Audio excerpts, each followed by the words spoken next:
here from Edureka, and I welcome you all to this live session on big data in AWS. So before moving further, let us have a quick look at the agenda for today's session. First, we will know what exactly is big data and what exactly is AWS. Then we will figure out why big data in AWS. Moving on, we will discuss how AWS can solve the big data challenges. And then finally, we will conclude with a demo. I hope I'm clear with the agenda, guys. Just a reminder, in case you have not yet subscribed to our YouTube channel, please do subscribe and also hit the bell icon so that you never miss an update from Edureka. And also, if you're someone who's looking for a course in AWS, then you can find the link for that course in the chat box.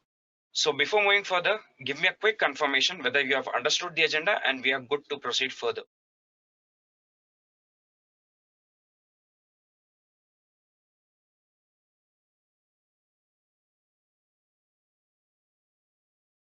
Okay, so I can see a lot of positive response from the viewers online.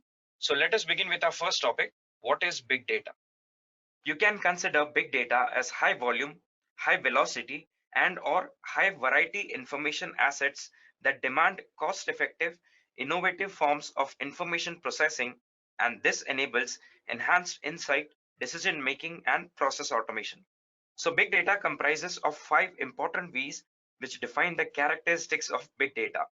So let us discuss these one by one before moving to AWS. So as you can see on the screen, these are the 5 V's of big data. The first one is the volume, which corresponds to the amount of data that is generated every day. So many of us must be aware that social media generates a lot of data. E-commerce websites also generate huge amount of data. So these are the some sources that generate huge amount of data.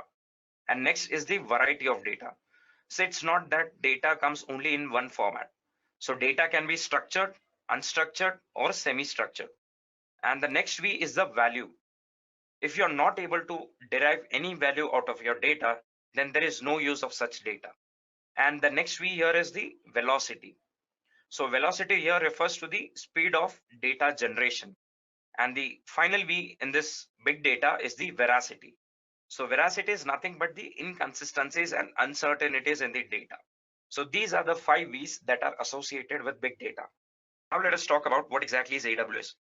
AWS comprises of many different cloud computing products and services. The highly profitable Amazon division provides servers, storage, networking, remote computing, email, mobile development, along with security. Furthermore, AWS consists of 2 main products, the EC2, Amazon's virtual machine service, and S3, a storage system by Amazon. It is so large and present in the computing world that it is now at least 10 times the size of the nearest competitor and hosts popular websites like Netflix and Instagram. AWS is split into 12 global regions worldwide, each of which has multiple availability zones in which its servers are located. These serviced regions are split in order to allow users to set geographical limits on their services, but also to provide security by diversifying the physical locations in which the data is held. So this was an overview of what exactly is AWS. And now let us talk about why big data in AWS. Scientists, developers, and other technology enthusiasts from many different domains are taking advantage of AWS to perform big data analytics and meet critical challenges of the increasing V's of digital transformation. AWS offers you a portfolio of cloud computing services to help manage big data by significantly reducing costs, scaling to meet demand, and increasing the speed of innovation. Furthermore, it helps you build, secure, and deploy your big data applications. Also, with AWS, you don't need hardware to procure and infrastructure to maintain and scale. Due to this, you can focus your resources on uncovering new insights. Since new features are added constantly, you'll always be able to leverage the latest technologies without requiring to make long-term investment commitments. So these were the reasons why AWS and big data are perfect companions. Now let us talk about how AWS can solve the big data challenges. So AWS has numerous solutions for all the development and deployment purposes. Also, in the field of data science and big data, AWS has come up with recent developments in different aspects of big data handling.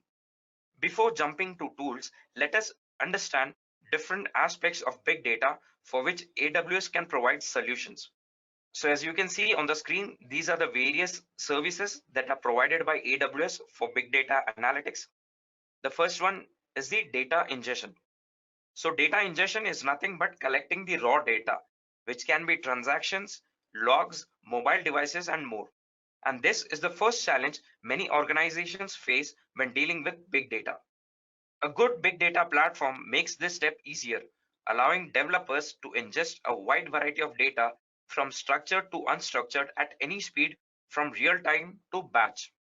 And the second service provided by AWS is the data storage. Any big data platform needs a secure, scalable, and durable repository to store data prior to even after processing the tasks. Depending on your specific requirements, you may also need temporary stores for data in transit. And the third service here is the data pre-processing. This is the step where data transformation happens from its raw state into a consumable format. And this is usually done by means of sorting, aggregating, joining, and even performing more advanced functions and algorithms. The resulting data sets undergo storage for further processing or made available for consumption via business intelligence and data visualization tools. And the fourth service is the data visualization. Big data is all about getting high value, actionable insights from your data assets. Ideally, data is available to stakeholders through self-service business intelligence and agile data visualization tools that allow for fast and easy exploration of data sets. So these were the services that are provided by AWS to handle big data. So now let us take a look at the various solutions provided by AWS for handling different stages involved in handling big data. So the first step is the data ingestion. So for that, AWS provides two tools, namely AWS Kinesis and AWS Snowball. So if you talk about AWS Kinesis, it is a fully managed service for delivering real-time streaming data directly to Amazon S3. Kinesis Firehose automatically scales to match the volume and throughput of streaming data and requires no ongoing administration. You can configure Kinesis Firehose to transform streaming data before you store it in Amazon S3. So for those who don't know what Amazon S3 is, we'll be covering Amazon S3 in the later part of this session. And the next tool for data ingestion is the AWS Snowball. You can use AWS Snowball to securely and efficiently migrate bulk data from on-premises storage platforms and Hadoop clusters to S3 buckets. After you create a job in the AWS Management Console, you automatically get a Snowball appliance. After a Snowball arrives, connect it to your local network, install the Snowball client on your on-premises data source, and then use the Snowball client to select and transfer the file directories to the Snowball device. So these were the tools for data ingestion purposes. And now let us talk about the data pre-processing tools. So as you can see on the screen, the tools used for data pre-processing are the AWS EMR and AWS Redshift. So now let us talk about the AWS EMR. For big data processing using the Spark and Hadoop, AWS EMR provides a managed service that makes it easy, fast, and cost-effective to process vast amounts of data. Furthermore, EMR supports 19 different open source projects, including Hadoop, Spark, and it also comes with managed EMR notebooks for data engineering, data science development, and collaboration. And now let us talk about the AWS Redshift. For data warehousing, Amazon Redshift provides the ability to run complex analytical queries against petabytes of structured data. So you can just imagine the amount of data or the volume of data that can be processed by Redshift. Also, it includes Redshift Spectrum that runs SQL queries directly against the exabytes of structured or unstructured data in S3 without the need for unnecessary data movement. So these were the tools for data pre-processing. I hope guys you're understanding whatever we are discussing here. At any point, if you have any doubts, you can post them in the chat box and my team is here to solve all your queries. So now let us move further and talk about the data storage tools provided by Amazon Web Services. So as you can see on the screen, there are two tools here, AWS S3 and AWS Glue. So AWS S3 is a secure, highly scalable, durable object storage with millisecond latency for data access. S3 can store any type of data from anywhere, be it websites, mobile apps, corporate applications, and data from IoT sensors or devices. It can also store and retrieve any amount of data with unmatched availability and built from ground up to deliver 99.99% of durability. And the second tool here is the AWS Glue. So Glue is a fully managed service that provides a data catalog to make data in the data lake discoverable. Additionally, it has the ability to do extract, transform, and load or the ETL to prepare data for analysis.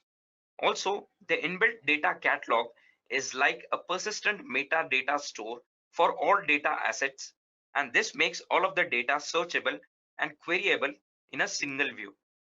Moving further, let us talk about the data visualization tool provided by AWS. So as you can see on the screen, for visualization purpose, the tool provided by AWS is the AWS QuickSight.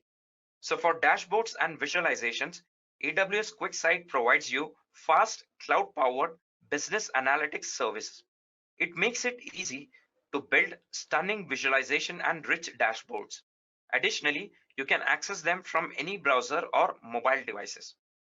So these were the tools that can help you solve any big data challenge for your project. And now we have come to the final part of this session, which is nothing but the demo. So in this demo, we will use sample data of endangered plant and animal species from the states of Australia. Here we will create an EMR cluster and configure it to run multi-step Apache Hive jobs. The EMR cluster will have Apache Hive installed in it. This cluster will use EMR-FS or the EMR file system as the original file system so that its data input and output locations are mapped to an S3 bucket. The cluster will also use the same S3 bucket for storing the log files. So this was an overview of the demo part that we're going to cover now.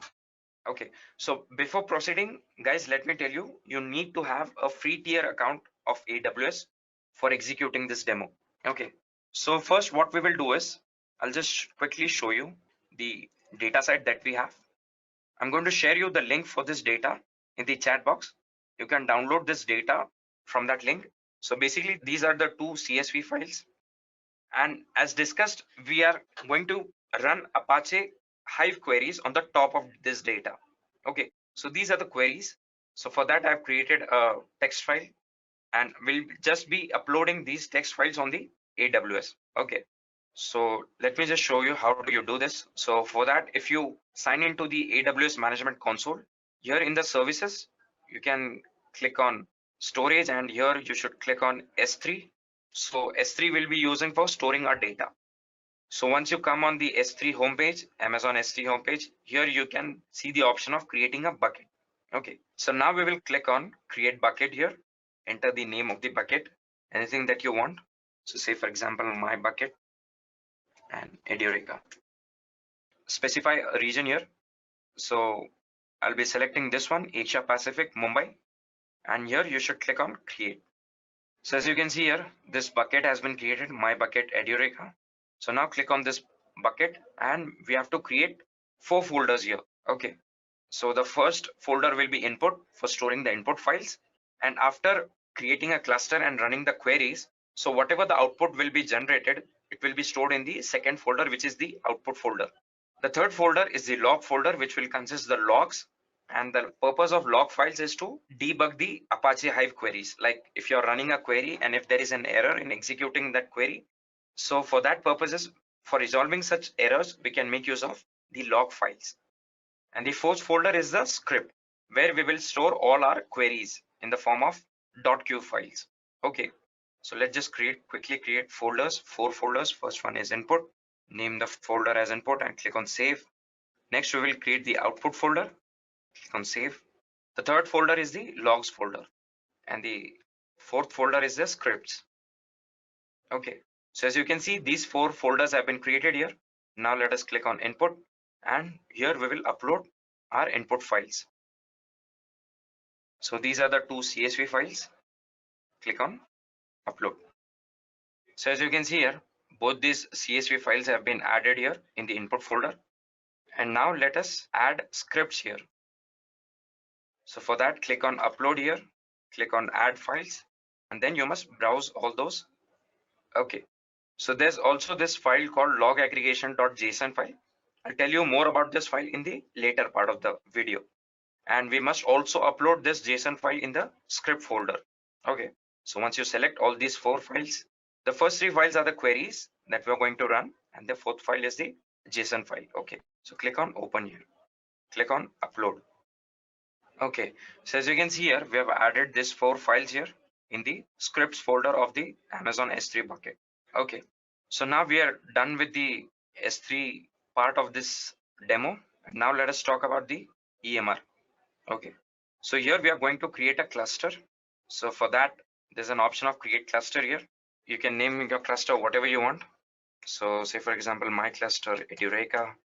So here you can see the option of logging. It is by default checked. And if you remember in the previous step, we created one logs folder in the Amazon S3 bucket. So we just need to specify that here. So for that, click on this folder icon here and select your bucket and click on the logs folder and click on select. Okay, so this has been done here. So by default, the release is EMR 5.28.0, and this is the application which is selected by default. So here it has core Hadoop, Hive, Who, Mahout, and Pig along with Tez. So in the security and access section here, there's an option of EC2 key pair. So here you need to create a Amazon EC2 key pair.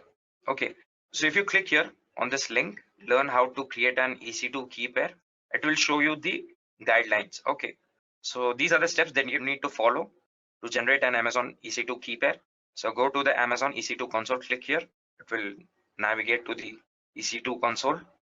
So if you see here in the left hand side, here there is an option of key pairs. Okay, network and security key pairs. If you click on this, okay, so these are the few of the keys that I've already generated for my previous purposes.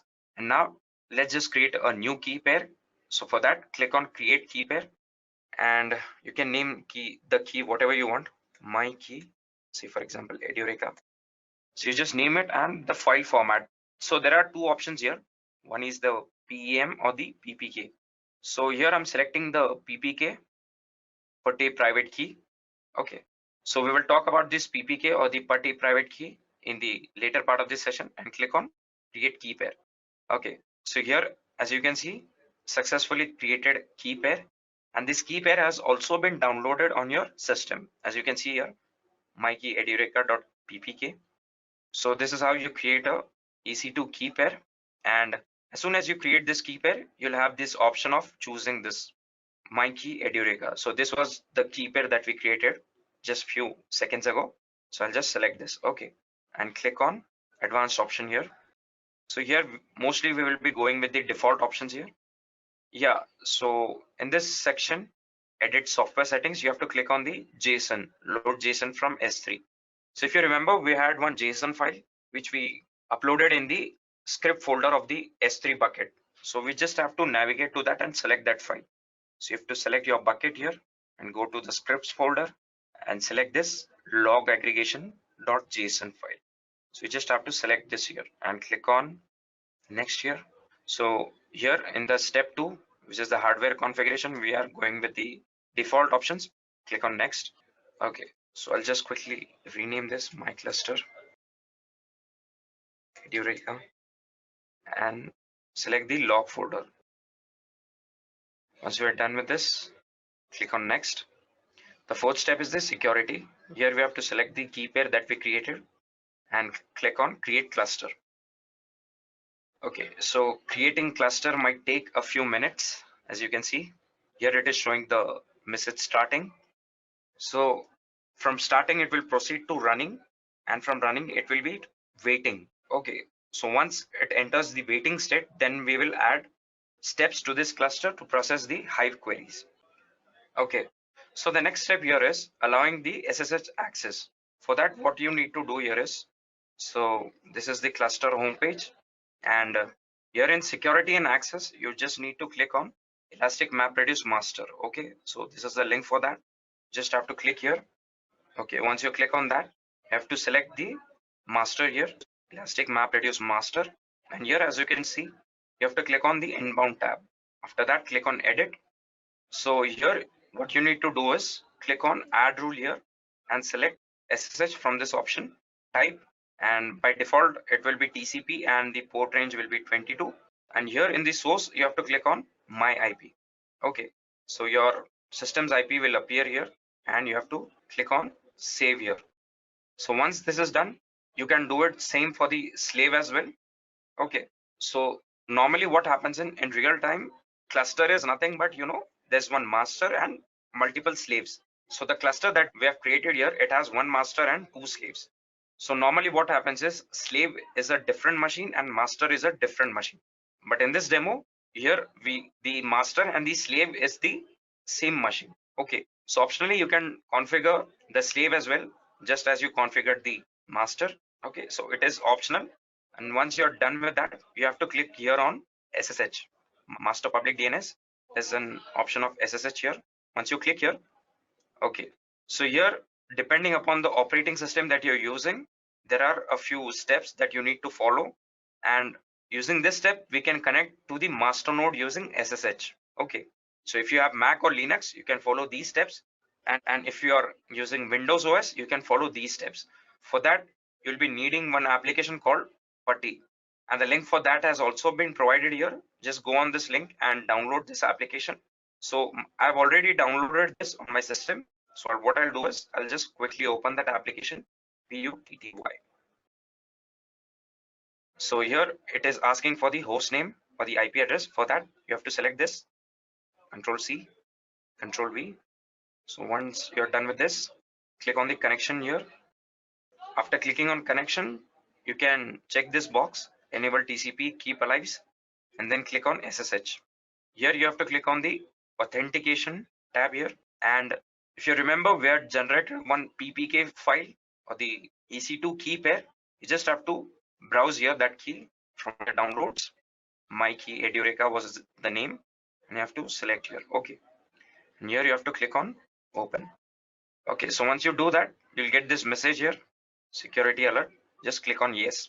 Okay, so now we are connected to the master node using the SSH. Okay, so now our cluster is in the waiting state and we are good to proceed further. So what we will do here is here click on steps.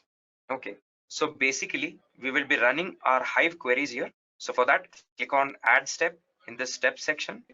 Step type, select Hive program here and select the script for this. So for that, you have to browse to the S3 bucket script and click on. Okay guys, so I just missed uploading one more file here. So let's just quickly do that. Okay, the first query, the create table query. Let's just upload this. We are uploading this file in the scripts folder of our bucket, S3 bucket. So as you can see here, now we have 4 queries here and one JSON file. So let's just quickly go back to our cluster here. And we just need to add one step here. Like for executing 4 queries, we'll be needing 4 steps. So if you click on this step section, click on add step, select Hive program, select the script location, create table. Okay. So the input for this is the CSV files, which are stored on the input folder of our bucket. Once you do that, select the input folder, select the output folder as well. Okay. So this is the default action on failure, continue. Okay. Click on add here.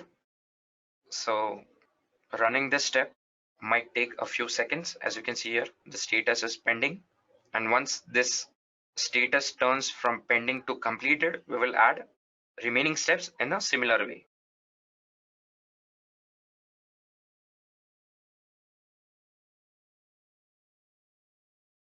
If you have any queries related to this session, you can post them in the chat box below, and my team is here to help you with all your queries.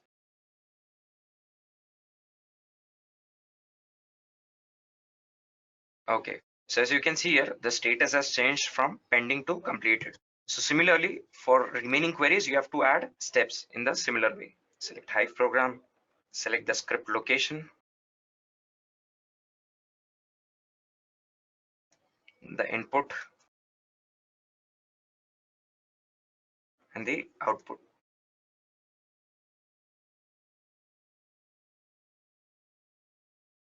Click on add, and let's just quickly add two more steps here.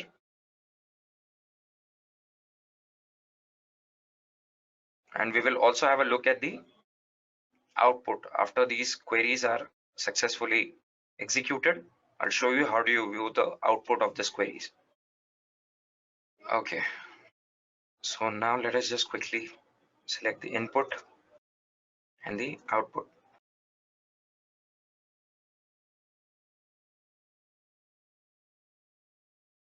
Click on add, and we'll just add one last step for the fourth query.